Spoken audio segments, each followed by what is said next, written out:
The night it happened, rain hammered the glass walls of the penthouse like the sky itself was warning me. I stood there, trembling, staring at the man I had been married to for 3 long years, Ethan Claymore, the cold, unreadable CEO who never once looked at me like a wife. And yet that night, something inside me finally snapped. I couldn't survive another day being treated like a contract, like a convenience, like a lifeless piece of furniture in his giant, lonely world.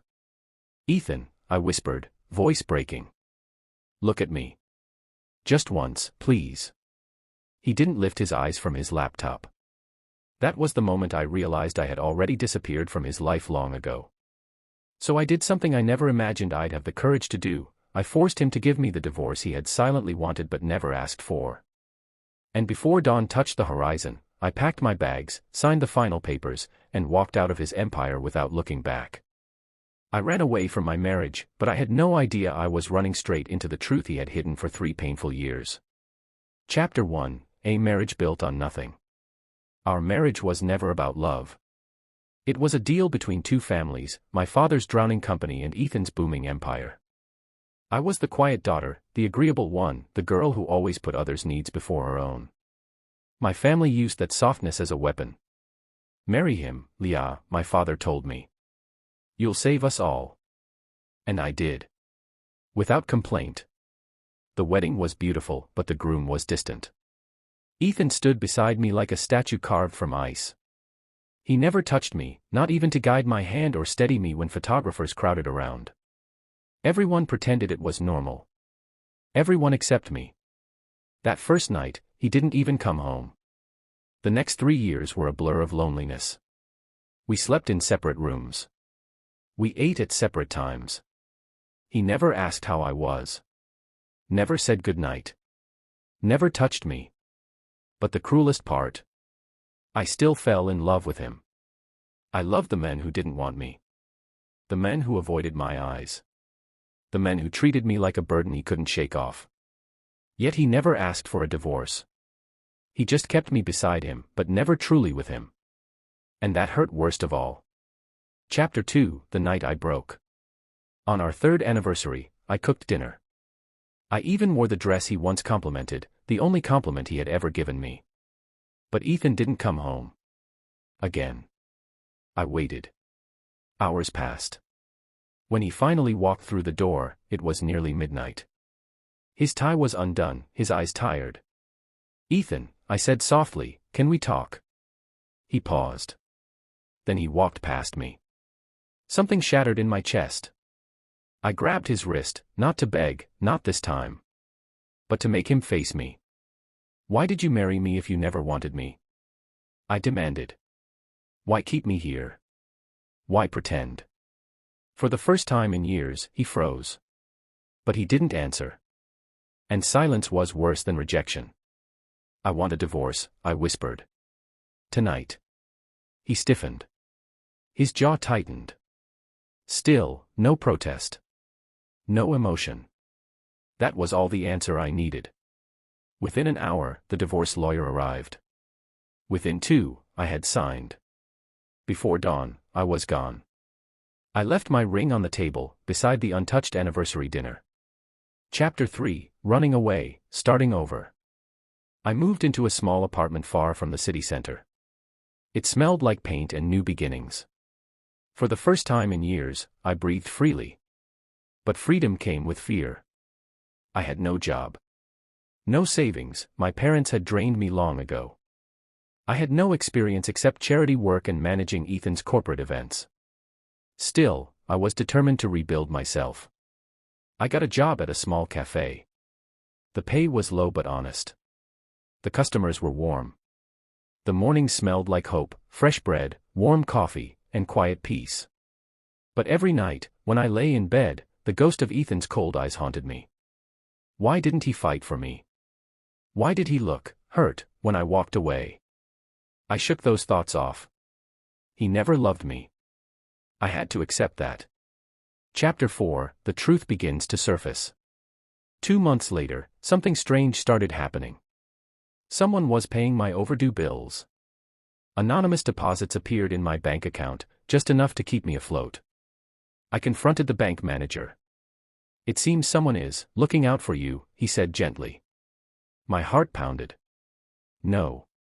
It couldn't be him. Why would Ethan care now? I brushed the idea away. But life had other plans.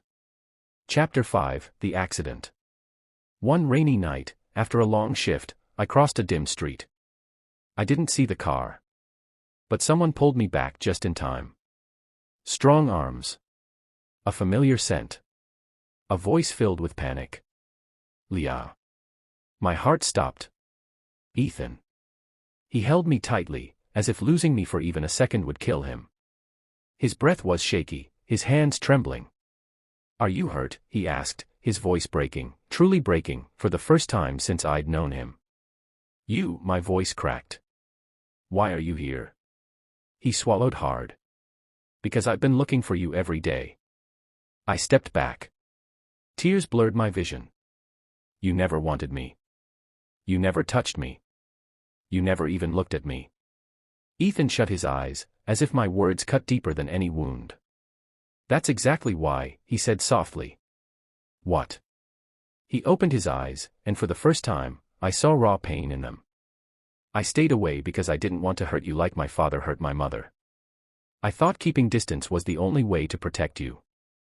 I never touched you because I loved you too much to ruin you. I froze. Loved me. You never asked for a divorce, I whispered. Because losing you was my worst fear. Tears streamed down his face. Ethan Claymore, the cold CEO the world feared, stood trembling before me like a broken man. I'm late, he said. I know I am. But please, let me earn a place in your life. Not as your husband. Not yet. Just as a man who loves you. My heart shook. All those lonely years. All those silent nights. All those unanswered questions. Finally, I understood. He wasn't cold. He was scared. And so was I. Chapter 6, Healing, Together. We didn't rush. Ethan visited me at the cafe. He waited for me after shifts. He learned my favorite drinks, the songs I loved, the books I read. He apologized without excuses. He listened. He tried. Day by day, he showed me the love he had buried under his fear. And slowly, I let myself feel again. We went on dates, real ones. Walks in the park. Quiet dinners. Late-night conversations where he held my hand like it was the most fragile thing he had ever touched. One evening, under soft lights, he whispered. Leah, can I hold you? My breath caught. I nodded. When he pulled me into his arms, it felt like coming home after years of wandering. For the first time, our hearts touched before our bodies ever did. Chapter 7, A New Beginning. Months passed, and our wounds healed together. One day, he knelt before me, not in a skyscraper, not in a business suit, not out of duty, but as a man who had learned how to love. Marry me again, Ethan said, voice trembling. But this time, because you want to. And because I'll spend every day proving I'm worthy of you. Tears streamed down my face. I never stopped wanting you, I whispered.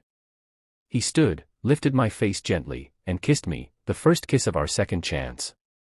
Soft. Warm. Real. And this time, he touched not just my body, but the heart he had been afraid of breaking. The message. Love cannot survive in silence. Fear destroys more relationships than hatred ever could. Sometimes the bravest thing two people can do is speak the truth their hearts have been holding for too long. Leah and Ethan's story teaches one thing. Love is not found in perfection. It is found in the courage to heal, to try again, and to choose each other after the storms pass.